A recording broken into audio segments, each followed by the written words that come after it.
Hi everyone and welcome to Reality Check, where we'll discuss Toronto's real estate market, where it's going, and help you make informed decisions when buying and selling. So today we're going to discuss April stat and what's been happening for the first 4 months of the year. So we started off the year very hot with a very low inventory. And I think we're going to look at the graphs and look at how the inventory gradually rises, number of sales are still low, and how the average price peaked around February and now it's coming off. So let's go to the graph right now. So now let's look at the number of sales. So we had about just over 8,000 sales in April, and year over year, we're down about 41%. Last April, we were just over 13,000 sales. And right now, fast forward to this April, we're just about 8,000. Again, we're almost twice as many sales as we had in January, but we're still very low compared to the 10-year average. So now let's talk about what's happening in the market as a whole. So the sales volume is down by about 41%. And people ask why this is happening. Well, I mean, we had the interest rate rising originally by 25 points. Last month, they went up by 50 points, and that hit affordability. We also had the federal budget and how they attacked the investors with the anti-flipping tax, and we also had the 2-year ban on the foreign buyers. I mean, it's all psychological, but again, that has translated in lower sales amount. But again, one thing that everyone needs to consider is the fact that these are lower sales volume, and this is not hitting your actual average price.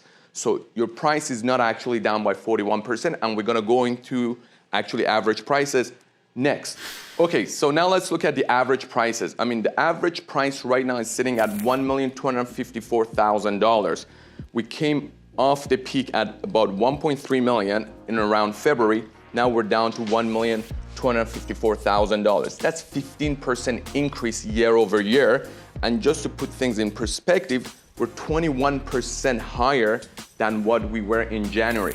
Everyone thought the prices were crazy back then, but we're actually still higher than what we had in January.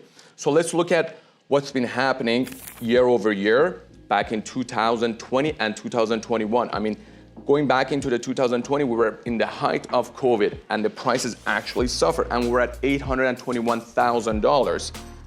Then we go to 2021, prices went crazy and we're at over $1 million. I mean, I remember the headlines saying we're over $1 million for an average home in Toronto. We're at $1,090,000 and we thought that was crazy. Now we're sitting at over $1.2 million.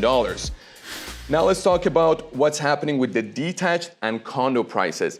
I mean, the 416 detached prices are sitting over 1.9 million. To be exact, it's $1,948,000 to buy a average detached home in Toronto.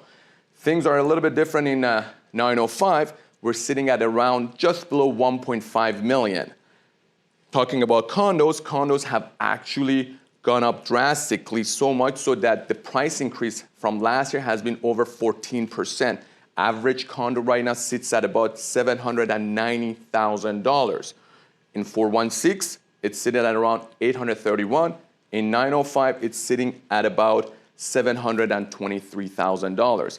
Again, we talked about it last time, the gap between the detached and condo is shrinking, and this is the reason why, because it's gotten so expensive to buy a detached home in Toronto.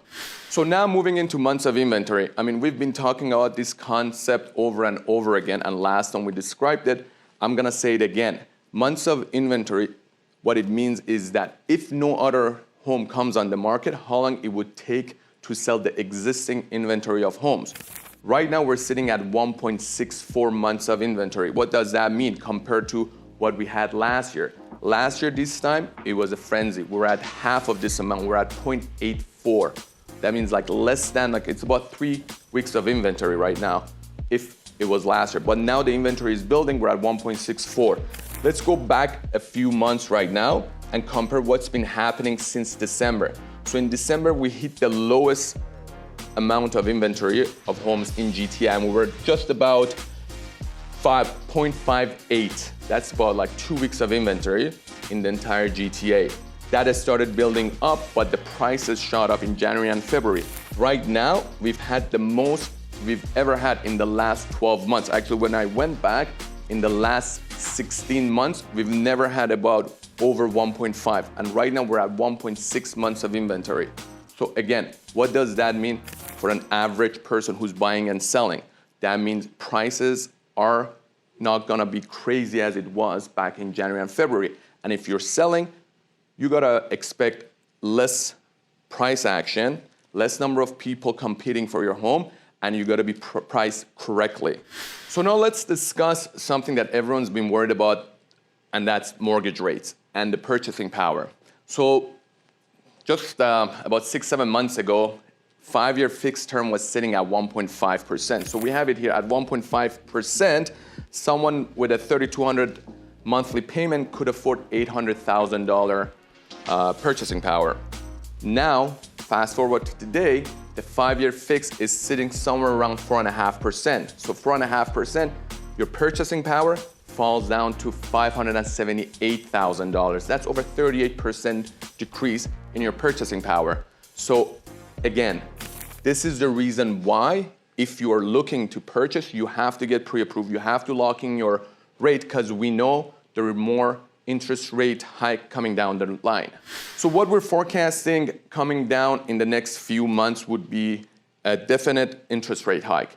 Many reports are suggesting 50 basis points, which would put us at about 3.7% prime rate.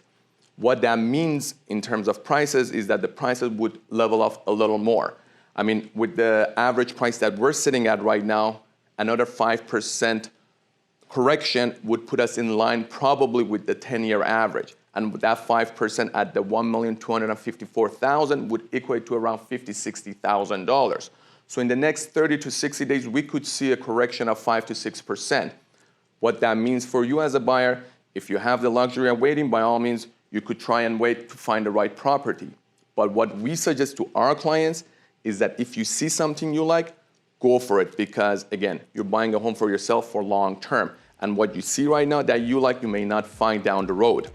So I want to thank you guys again for watching our reality check episode number 2. We're going to be back with more shows next month, and be sure to reach out with any questions you may have real estate wise. I'll be here to answer them. You can reach me through Instagram or email, and make sure to hit that subscribe button. And if you find the content valuable, please share it with your friends.